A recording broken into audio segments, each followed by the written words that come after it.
ರಿಷಬ್ ಶೆಟ್ಟಿ ಅವರು ಸಹ ತಮ್ಮ ಆರಂಭದ ದಿನಗಳಲ್ಲಿ ಸಹಾಯಕ ನಿರ್ದೇಶಕರಾಗಿ ಕೆಲಸ ಮಾಡಿದ್ದಾರೆ.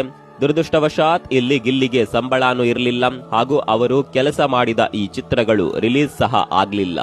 ಆಗ ಗಿಲ್ಲಿ ಮತ್ತೆ ಸೆಟ್ ಹಾಕುವ ಕೆಲಸಕ್ಕೆ ಮರಳಿದ್ರು. ಅಟ್ಲೀಸ್ಟ್ ಅಲ್ಲಿ ಒಂದು ಸೆಟ್ ಹಾಕಿದ್ರೆ ಇಷ್ಟು ಪೇಮೆಂಟ್ ಆದ್ರೂ ಕೊಡ್ತಾರೆ ಅಂತ ಅವರು ಅನೇಕ ಧಾರಾವಾಹಿಗಳಿಗೆ ಹಾಗೂ ವಾಹಿನಿಗಳ ಎಷ್ಟೋ ಶೋಗಳಿಗೆ ಸೆಟ್ ಹಾಕಿದ್ದಾರೆ. ಸೀತಾ ವಲ್ಲಭ ಎನ್ನುವ ಧಾರಾವಾಹಿಗೆ ಅವರು ಸೆಟ್ ಹಾಕುವ ಕೆಲಸ ಮಾಡುವಾಗ ಅವರಿಗೆ ಅದರಲ್ಲೇ ಒಂದು ಸಣ್ಣ ಮೆಕ್ಯಾನಿಕ್ ಪಾತ್ರ ಕೂಡ ಸಿಕ್ತು. ಜಿ ವಾಹಿನಿಯ ಕಾಮಿಡಿ ಕಿಲಾಡಿಗಳು ಶೋಗೆ ಸೆಟ್ ಹಾಕುವಾಗ ಅಲ್ಲಿ ಕೆಲಸ ಮಾಡುವ ಅನೇಕರಿಗೆ ಇವರ ಪರಿಚಯ ಆಗುತ್ತೆ. ಇವರು ನೋಡಲು ಸಣ್ಣಗೆ ಇದ್ದಿದ್ರಿಂದ ಅಲ್ಲಿ ಕೆಲವರು ಇವರನ್ನ ಗಿಲ್ಲಿ ದಾಂಡು ಅಂತ ಕರೆಯಲು ಶುರು ಮಾಡಿದ್ರು. ಆ ಮೂಲಕ ನಟರಾಜ್ ಗಿಲ್ಲಿ ಅಲಿಯಾಸ್ ಗಿಲ್ಲಿ ನಟ ಆಗಿ ಗುರುತಿಸಿಕೊಳ್ಳಲು ಸಾಧ್ಯವಾಗಿದ್ದು. ಹೀಗೆ ಅವರು ಎಷ್ಟೇ ಶ್ರಮ ಹಾಕಿದ್ರೂ ಸಹ ಅವರ ನಟನೆಯ ಆಸೆ ಕೈಗೂಡದೆ ಹೋದಾಗ ಅದರಿಂದ ಅವರಿಗೆ ನಿರಾಶೆ ಉಂಟಾದ್ರು.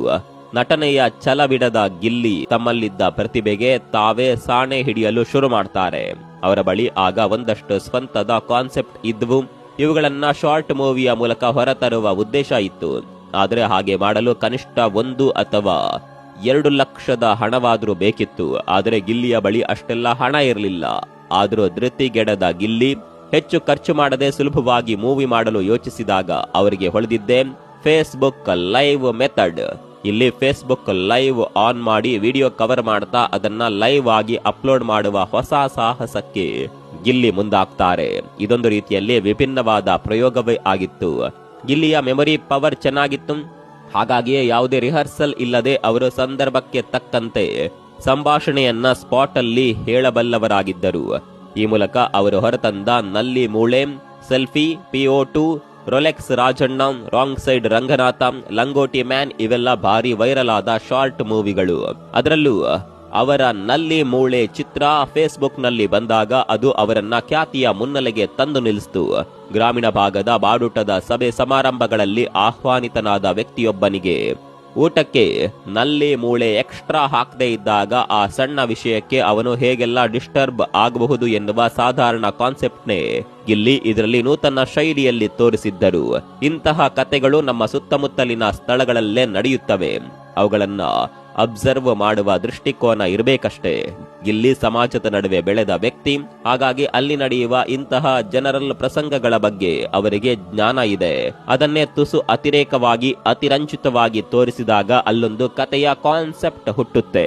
ಗಿಲ್ಲಿ ಈ ಹೊಸ ಪ್ರಯೋಗ ಮಾಡಿದ್ದು ಒಂದು ರೀತಿ ಒಳ್ಳೆಯದೇ.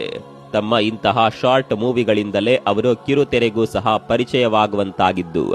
ಧಮಾಕ ಹಾಗೂ ಲಂಗೋಟಿ ಮ್ಯಾನ್ ಮೊದಲಾದ ಸಿನಿಮಾಗಳಿಗೆ ಕತೆ ಬರೆಯುವ ಮೂಲಕ ಅವುಗಳ ತೆರೆಯ ಹಿಂದೆಯೂ ಸಹ ಕೆಲಸ ಮಾಡಿದ ಗಿಲ್ಲಿ 2022ರ ಕಾಮಿಡಿ ಕಿಲಾಡಿಗಳು 4ನೇ ಸೀಸನ್ಗೆ ಕೊನೆಗೂ ಸ್ಪರ್ಧಿಯಾಗಿ ಮೊದಲ ಬಾರಿಗೆ ಆಯ್ಕೆಯಾಗ್ತಾರೆ.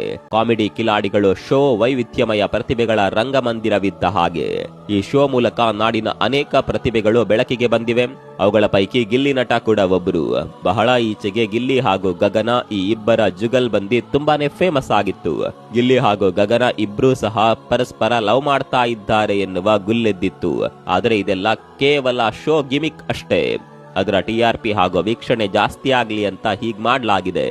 ಗಿಲ್ಲಿ ಇಂತಹ ಅನೇಕ ಶೋಗಳಲ್ಲಿ ಅಭಿನಯ, ಡ್ಯಾನ್ಸ್ ಮೊದಲಾದವುಗಳ ಮೂಲಕ ಕನ್ನಡಿಗರನ್ನ ರಂಜಿಸಿದ್ದರೂ ಸಹ ಅವರ ನಿಜವಾದ ಪ್ರತಿಭೆ ಹೊರಹೊಮ್ಮಿದ್ದು ಅವರ ಫೇಸ್ಬುಕ್ ಲೈವ್ ಮೂಲಕ ಹೊರಬಂದ ಶಾರ್ಟ್ ಮೂವಿಗಳಲ್ಲಿ. ಹೆಚ್ಚು ಓದಿರದ ಗಿಲ್ಲಿ ಅದ್ಭುತವಾದ ಗ್ರಾಮೀಣ ಪ್ರತಿಭೆ, ಸಮಯಕ್ಕೆ ತಕ್ಕ ಹಾಸ್ಯ, ಮಾತುಗಾರಿಕೆ, ಹಾವ ಭಾವ ಈ ಎಲ್ಲವುಗಳ ಬಗ್ಗೆ ಅವರಲ್ಲಿ ಆಳವಾದ ಜ್ಞಾನ ಇದೆ. ಈ ಸಲ ಬಿಗ್ ಬಾಸ್ಗೆ ಬಂದಿರುವ ಗಿಲ್ಲಿ ಜನರ ಮನಸೂರೆ ಮಾಡಿದ್ದಾರೆ. ಗಿಲ್ಲಿ ಹಾಗೂ ಕಾವ್ಯ ಈ ಇಬ್ಬರ ನಡುವೆ ಏನೋ ಸಮಥಿಂಗ್ ಇದೆ ಅಂತ ಸುದ್ದಿ ಇದ್ದರೂ ಅದೆಲ್ಲ ಜನರ ಮನರಂಜನೆಗೆ ಮಾತ್ರ ಮೀಸಲು. ಆದರೂ ಸಹ ಇವರ ಜೋಡಿ ಜನರಿಗೆ ಇಷ್ಟವಾಗಿರೋದಂತೂ ನಿಜ. ಗಿಲ್ಲಿ ಮೊದಲಿನಿಂದಲೂ ಅತ್ಯುತ್ತಮ ಎಂಟರ್ಟೈನ್ಮೆಂಟ್ ಕೊಡುತ್ತಲೇ ಬಂದ ವ್ಯಕ್ತಿ. ಇತರೆ ಸ್ಪರ್ಧಿಗಳಾದ ಅಶ್ವಿನಿ ಗೌಡ, ಜಾಹ್ನವಿ ಮೊದಲಾದವರಿಗೆ ಸರಿಯಾದ ರೀತಿಯಲ್ಲಿ ಟಕ್ಕರ್ ಕೊಡುವ ಗಿಲ್ಲಿ ಅನವಶ್ಯಕವಾಗಿ ಯಾರೊಂದಿಗೂ ಗಲಾಟೆ ಮಾಡಿದವರಲ್ಲ.